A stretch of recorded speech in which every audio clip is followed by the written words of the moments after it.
Mesdames et messieurs, bonsoir. Bienvenue dans le JT Soir sur Canal 3 Bénin à la une de l'actualité ce vendredi. Visite d'une mission brésilienne au Bénin.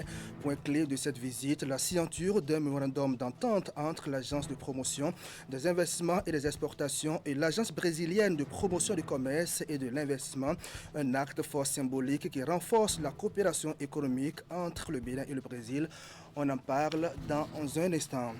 On parlera également de l'atelier de consultation nationale pour l'accélération de la réduction de la mortalité maternelle au Bénin. C'est une rencontre qui a réuni jeudi à Cotonou divers acteurs. Ils avaient pour responsabilité, entre autres, de réaliser une analyse comparative entre les interventions actuelles du Bénin et les recommandations de la feuille de route régionale lancée par le bureau régional de l'UNFPA sur l'accélération de la réduction de la mortalité maternelle. Images et reportages à suivre. À suivre également les temps forts de la cérémonie qui a consacré le lancement officiel des activités de la Banque Bénin. C'est la filiale béninoise du groupe équato-guinéen qui ouvre une nouvelle agence à l'avenue Stemez dans la ville de Cotonou. Les locaux ont été inaugurés ce jeudi en présence de Luc Sertondi Atropo, maire de la ville de Cotonou.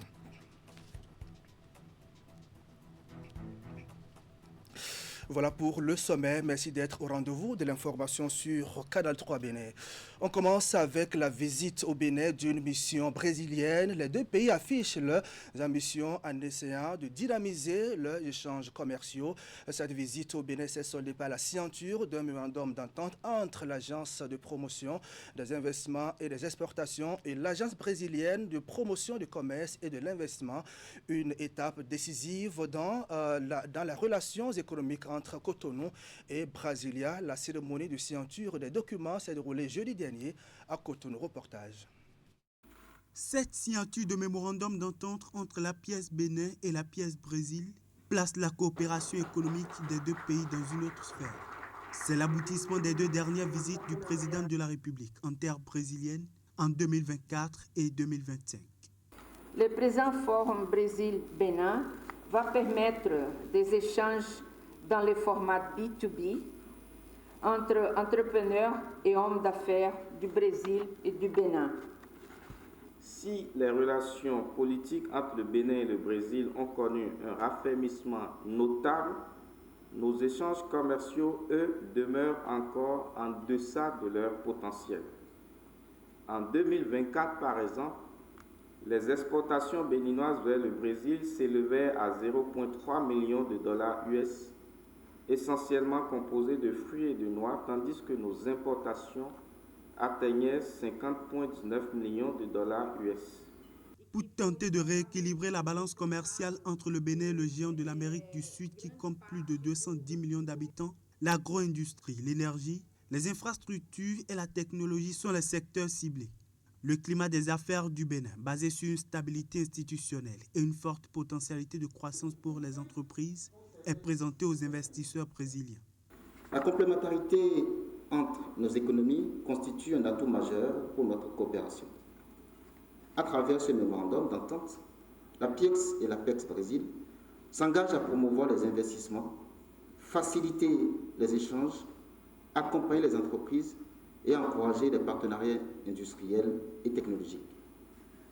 Il s'agit d'un cadre opérationnel destiné à transformer nos ambitions en projets concrets et créateurs de valeur. À travers cette visite de la mission brésilienne au Bénin, ce sont les bases d'une coopération gagnant-gagnant et durable qui sont posées entre deux nations qui partagent aussi bien des liens historiques que culturels. On parle maintenant de cet atelier de consultation nationale pour l'accélération de la réduction de la mortalité maternelle au Bénin. La rencontre qui réunit divers acteurs est ouverte jeudi à Cotonou. Son objectif est de réaliser une analyse comparative entre les interventions actuelles du Bénin et les recommandations de la feuille de route régionale lancée par le bureau régional de l'UNFPA sur l'accélération de la mortalité maternelle au Bénin. Il est également question d'identifier les lacunes opérationnelles à combler en priorité et de promouvoir l'approche multisectorielle pour la réussite de l'action. Les travaux qui durent 48 heures sont lancés par le directeur de cabinet du ministre d'État chargé du développement. Les précisions sont avec Wouliat Sanoussi. Comment faire pour accélérer la réduction de la mortalité maternelle au Bénin? L'élimination de la mortalité maternelle relève-t-elle uniquement du secteur de la santé? Des interrogations qui justifient l'organisation de ces consultations nationales. Les présentes consultations nationales s'inscrivent dans la consolidation du processus d'opérationnalisation du cadre d'orientation nationale en matière de la mortalité maternelle. Elles témoignent du fort engagement de notre pays pour l'implémentation de la feuille de route régionale pour l'accélération de la réduction de la mortalité maternelle en Afrique de l'Ouest et du Centre. Le bureau régional de l'UNFPA pour l'Afrique de l'Ouest et du Centre a lancé le 12 mars 2025 en Guinée-Bissau la feuille de route régionale 2025-2029. Le Bénin a engagé ces dernières années des réformes majeures qui ont fait baisser la mortalité maternelle. Cette initiative répond à l'urgence de la mortalité maternelle très élevée dans la région ouest africaine, qui représente près de 62% de tous les décès maternels en Afrique subsaharienne. Réduire ce fardeau est un défi majeur pour le développement durable de la région et en particulier pour le Bénin. Les consultations nationales qui s'ouvrent aujourd'hui constituent une étape déterminante.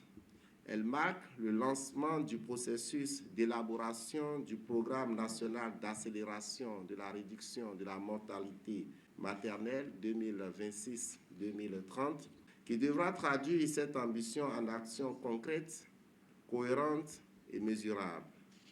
Le gouvernement attend de ces consultations nationales de 2 jours 3 exigences essentielles, car chaque femme béninoise mérite d'accoucher dans la dignité et la sécurité.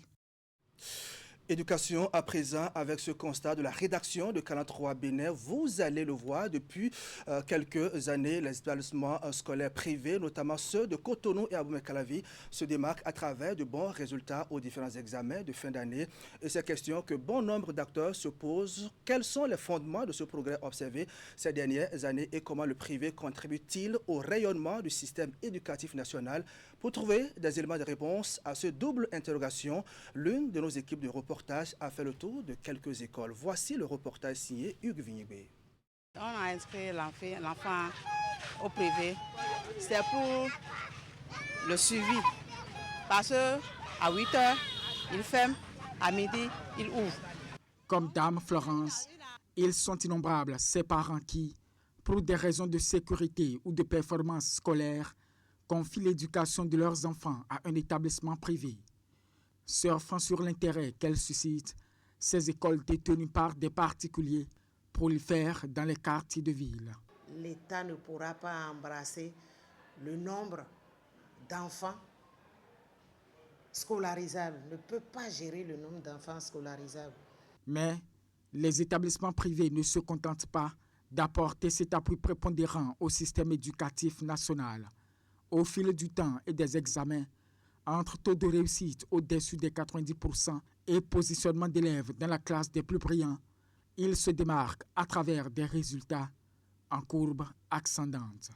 Et ces apprenants-là qui sont à la traîne, on leur organise à titre gratuit des renforcements spéciaux. Ici, dans les écoles privées, on n'a pas de classe volante. Chez nous, ici, le quota horaire que l'État a conçu est exécuté. Il n'y a pas que l'enfant vienne et n'ait pas cours. À ces trouvailles internes s'ajoute un accompagnement non négligeable du gouvernement. C'est des appuis conseils pour pouvoir nous aider à mieux encadrer nos enseignants. Cependant, pour le président du collectif des chefs d'établissement du littoral, plusieurs défis restent à relever. On n'a pas de subvention. Il y avait une note de l'autorité qui notifiait aux établissements privés qui n'ont plus le droit de renvoyer les élèves pour faire de non-paiement de contributions scolaires. Et puis, les parents en abusent. Un enseignant, il est illégal. Mais quand vous venez, vous parlez charabia devant les élèves, comment on peut vous prendre au sérieux? Donc, les taux de réussite nationaux au CEP, au BEPC et au baccalauréat 2025 sont respectivement de 89,81%, 77,25% et 73,02%. Autre volet de l'actualité dans cette édition, la réforme du système partisan au Bénin, selon ses initiateurs, vise à réduire le nombre de partis politiques, renforcer la cohésion nationale et structurer l'opposition et la mouvance. Après les élections législatives, on constate que l'opposition, comme en 2019, sera absente au Parlement pour apporter de la contradiction au débat. Mais pour certains citoyens béninois, cela n'enlève en rien donc, à la vitalité de la démocratie. Pour eux, la réforme du système partisan est bien respectée. Voici ce qu'ils constatent. Nous pouvons constater aujourd'hui, après les dernières élections et celles de maintenant, qu'on a dégagé seulement 2 partis politiques qui ont pris les sièges, tant au niveau de l'Assemblée nationale que dans les communes, les arrondissements et les quartiers. C'est la preuve palpable de l'organisation, du leadership de notre président, son Excellence Patrice Talon, et de tout son gouvernement qui a œuvré à ce que notre pays ne soit plus un pays de pagaille politique, mais plutôt un pays stable, un pays bien ordonné, un pays très respecté dans notre sous-région, en Afrique et pourquoi pas dans le monde entier aujourd'hui. Nous avons abouti à un résultat aujourd'hui où moi je trouve que c'est bon pour le Bénin.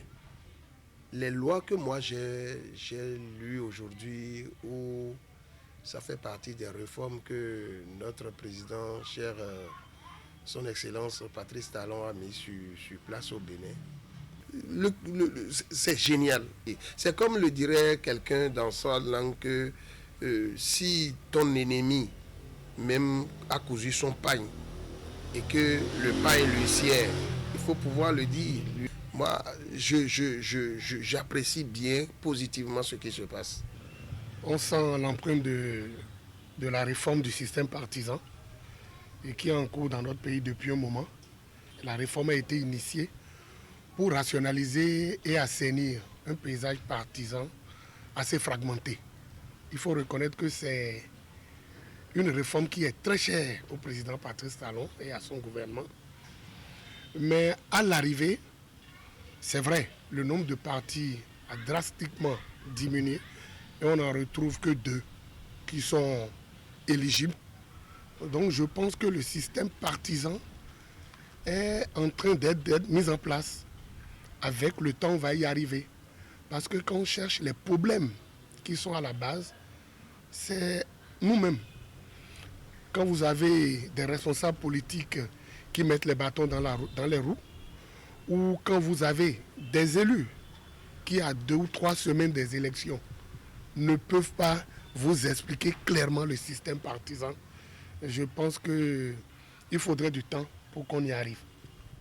Beaucoup de temps pour y arriver. Il faudra encore attendre 7 ans pour évaluer cette réforme du système partisan. Mais avant, comment maintenir la nouvelle configuration politique du Bénin? On va retrouver ces citoyens qui ont répondu à cette question. L'un d'entre eux pense que Patrice Talon est une chance pour le Bénin. Écoutez. Vraiment, c'est une chance que nous ayons cet homme qui gouverne le Bénin aujourd'hui et que si on peut comprendre, parce qu'il doit partir, c'est pourquoi il part, notre constitution le définit et je le salue de passage d'avoir respecté cela. Et maintenant, comment allons-nous faire pour que celui qui va arriver va toujours faire comme l'élan que ce dernier a pris? Tant qu'il reste à faire, rien n'est encore fait. Et que les gouvernements qui viendront après lui, qu'ils maintiennent ce cap afin que notre pays soit vraiment stable pour toujours. Aujourd'hui, nous avons 2 partis qui vont gérer le pays, si je peux ainsi m'exprimer. Je pense que d'ici 7 ans, les autres auront le temps de se mettre à jour, puisque c'est un contrat et les clauses doivent être respectées. Quand on regarde les réformes et le bien de ces réformes, même après le départ du chef de l'État, beaucoup de Béninois vont préférer qu'on garde les acquis tels. Et vu le changement qui se profile, la relève du chef de l'État qui arrive, je pense qu'on va pouvoir garder les acquis tels.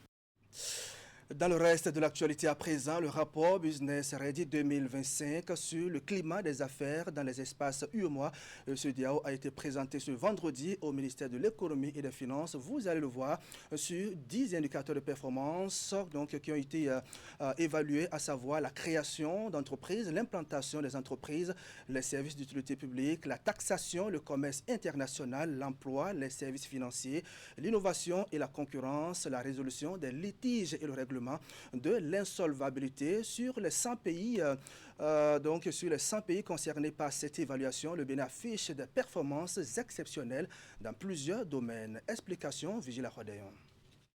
Dans la rubrique climat des affaires, le rapport Business Ready 2025 est favorable au Bénin, arrivé premier sur 5 des 10 indicateurs ayant fait l'objet d'évaluation. Il faut dire aujourd'hui que nous sommes le meilleur pays qui a un environnement des affaires adéquat en matière aujourd'hui de création d'entreprises. Nous sommes deuxième dans l'UEMOA et dans la CEDEAO, mais si vous prenez l'implantation des entreprises, nous sommes premiers.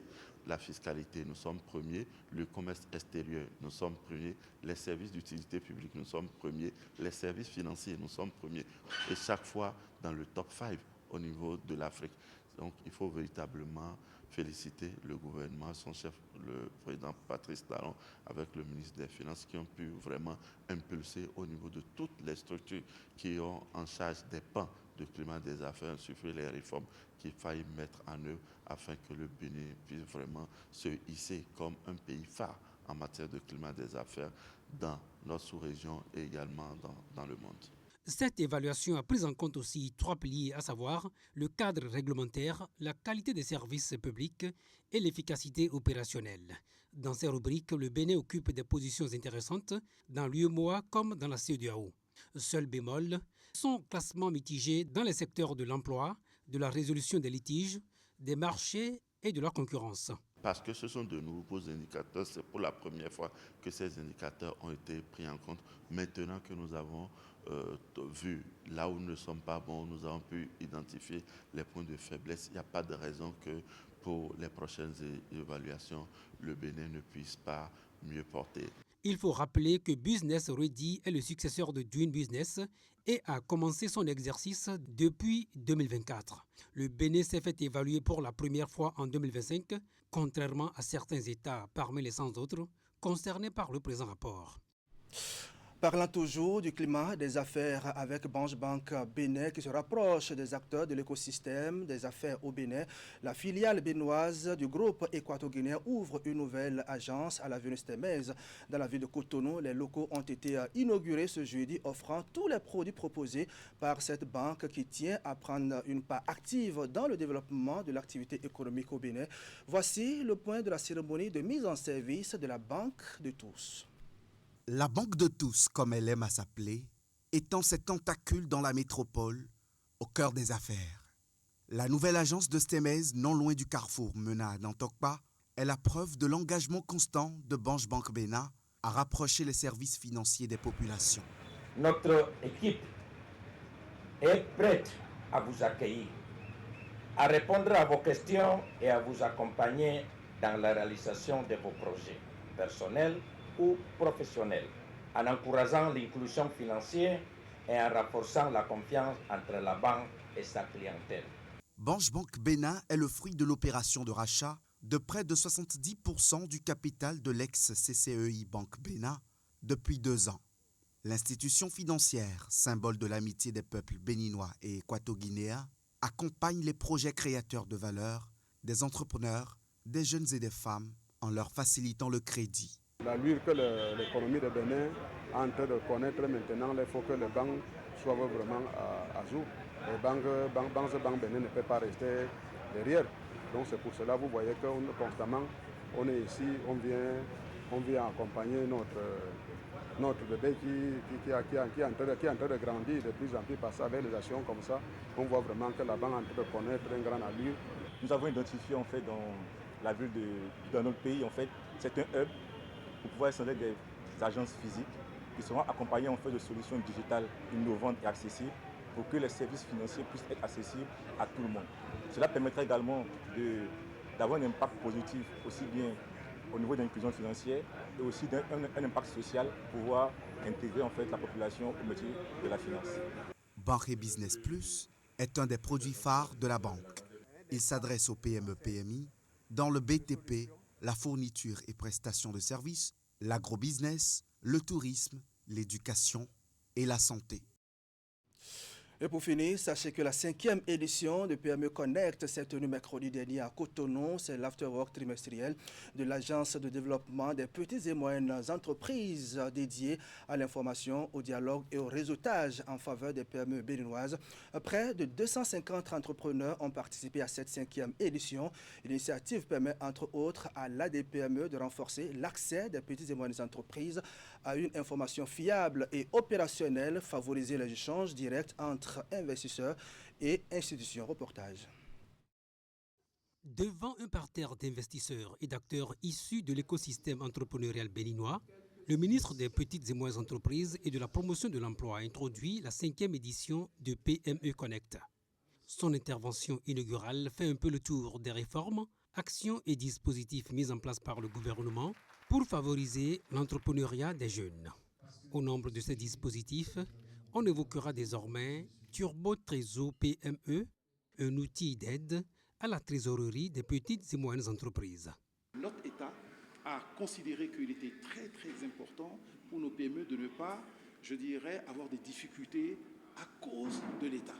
Et donc l'État a mis en place ce dispositif pour permettre à tous ceux qui ont des créances vis-à-vis de l'État de pouvoir tout simplement aller à la poste et en 3 à 5 jours, récupérer en fait 70% en fait de cette créance dans la limite de 50 millions pour leur permettre de continuer leur activité sans aucune difficulté. Cette 5e édition de PME Connect est articulée autour d'une deuxième thématique d'actualité. L'assurance maladie obligatoire reconnue désormais comme un droit du salarié. L'Agence de développement des petites et moyennes entreprises a jugé utile d'entretenir l'ensemble des entrepreneurs sur la pertinence de cette réforme. C'est une réforme majeure que le gouvernement de la République du Bénin a mis en place au bénéfice des salariés de notre pays. Il était donc important que nous organisions en fait cet événement pour permettre à tous ceux qui entreprennent dans notre pays de savoir qu'au Bénin, dorénavant, il y a cette obligation qui incombe aux employeurs. En dehors des présentations institutionnelles, l'événement a mis à l'honneur 3 PME à travers des pitchs sur leur parcours et les solutions innovantes portées par le tissu économique national. Voilà, mesdames et messieurs, ainsi va le Bénin ce vendredi 30 janvier 2026. Merci à vous qui nous suivez depuis Sérékès et à Sinandé. Merci de votre fidélité au programme de 43 Bénin. On va se retrouver demain quand il va sonner 19h30 au Bénin. Mais avant, l'info continue avec Wahab Alikpara et ses invités. Thème des débats de ce soir.